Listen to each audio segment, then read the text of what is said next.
Welcome back to The Explainer. Today, we're getting right into the fascinating neurobiology and psychology behind building lifelong habits. We're going to look under the hood at the exact science of why we do what we do, and more importantly, how we can actually engineer our lives for lasting change. So let's just jump right in and address a frustration we've all felt. Every single January, millions of us set these incredibly ambitious goals, right? We swear up and down we're going to work out every day, completely overhaul our diets, or finally write that novel. But why do those best intentions almost always crash and burn by February? Why is setting goals usually so exhausting and honestly unsuccessful? Well, you can actually go ahead and let yourself off the hook right now. Seriously. As habit expert James Clear points out, if you struggle with consistency, it's a flaw in your behavioral architecture, not a flaw in your character. We all operate under this heavy willpower myth, thinking we just need to try harder. But the truth is, the problem isn't you at all, it's your system. Take a look at this number, 37. James Clear's compounding math shows us that getting just 1% better every day doesn't just make you a little bit better, it literally makes you 37 times better over the course of a single year. On the flip side, getting 1% worse each day drops you nearly to zero. So this really flips the script, shifting our focus away from massive, exhausting overhauls and toward manageable, tiny micro-habits. Here's our roadmap for the day. We're hitting the willpower myth, rewiring your brain, the formula for behavior, identity and systems, stacking and friction, and finally, overcoming obstacles with Whoop. All right, part 1, the willpower myth, and why relying on motivation is a losing game. Behavior scientist Dr. B.J. Fogg's research gives us something incredibly freeing to think about. He found that motivation is extremely volatile. He calls it the motivation wave. Basically, we get these temporary surges in drive that allow us to tackle really tough tasks, like, say, signing up for a marathon or aggressively deep cleaning a whole house. But that wave inevitably crashes. And when you're in the trough of that wave, only the absolute simplest actions are possible, which means we fundamentally cannot depend on motivation to keep our habits going long term. Moving into part 2, rewiring your brain and the crucial shift to automaticity. So when you first start a new habit, your brain is using action outcome, or AL learning. This takes place in the prefrontal cortex. It's highly cognitive, it burns a ton of energy, and it relies completely on you expecting a specific reward. Simply put, it's exhausting.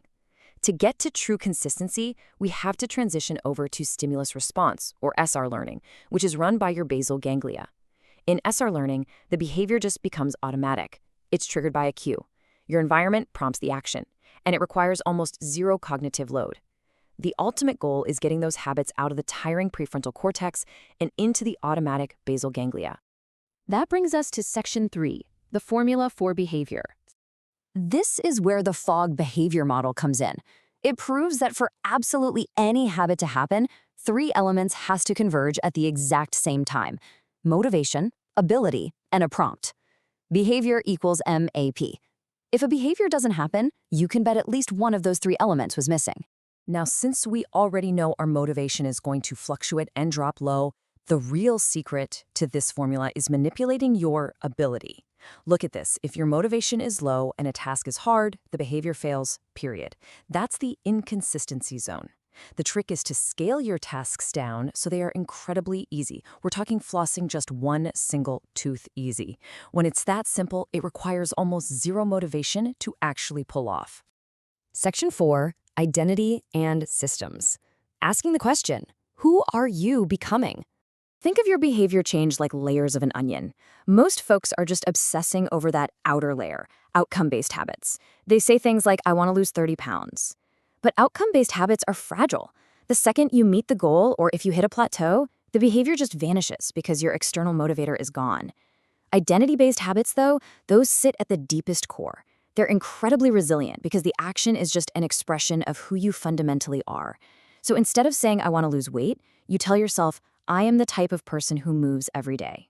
I absolutely love this concept. As James Clear puts it, every action you take is a vote for the type of person you wish to become. Every single time you perform a small habit, even just flossing that one tooth, you're casting a vote. You're giving your brain real neurological evidence to start believing in this new self-concept. You really don't need a massive overnight transformation. You just need to start racking up those votes.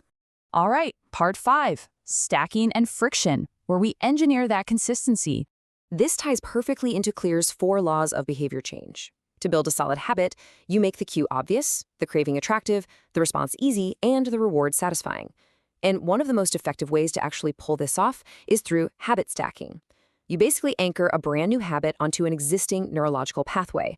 For example, after I walk in the door from work, that's your existing anchor, I will immediately put on my workout shoes. That's the new stack. The trigger is already baked right into your daily routine. And here is where we optimize the whole shebang. The 20-second rule. Listen, in behavioral design, friction is the silent killer of motivation. But you can radically change your consistency by just reducing 20 seconds of friction for your good habits, like leaving your guitar on a stand right in the middle of the living room. On the flip side, add a 20-second delay to your bad habits, like charging your phone in another room while you sleep. You are basically setting up an environment where the good habit is just the path of least resistance. Finally, Section 6, Overcoming Obstacles with Whoop. So, surprise, surprise, positive thinking alone actually isn't enough. Studies even show it can sometimes trick your brain into feeling like you've already accomplished your goal, which totally drains your energy to act. To fight that, Dr. Gabriella Oettingen created the Whoop method. It's scientifically validated, and it uses mental contrasting to force you to confront reality, actively prepping your brain for the inevitable bumps in the road. Here's how you run the protocol. First, define your wish. Then, visualize the best possible outcome. Next, and this is the absolute game changer, you have to honestly identify your obstacles, whether they're internal or external. Finally, you formulate a plan using an if-then statement. Like, if I feel too exhausted after work, then I will just put on my shoes and walk for 5 minutes. By explicitly planning this out, you completely automate your reaction to fatigue or temptation. You don't have to use willpower in the moment. Your system already knows exactly what to do. Now, before we wrap up, it's crucial we talk about self-compassion. Consistency needs self-compassion, not perfectionism. Perfectionism just creates this punishing all-or-nothing cycle that guarantees burnout. If you stumble and miss a day, it's really not a big deal. Just apply the never miss twice rule. Missing once is an accident, but missing twice, that's the start of a new competing habit. So if you mess up, forgive yourself instantly and just get back on the horse the very next day. Which brings us to our final thought. Everything we just unpacked, the brain structures, the B=MAP formula, habit stacking, friction, the Whoop method, it all means absolutely nothing without action. So your assignment today is to design your environment, drop the friction, and take one tiny, almost laughably insignificant action. So I'll leave you with this. What single microscopic vote will you cast today that proves exactly who you want to be? Thanks for hanging out with me on this explainer, and I'll catch you in the next one.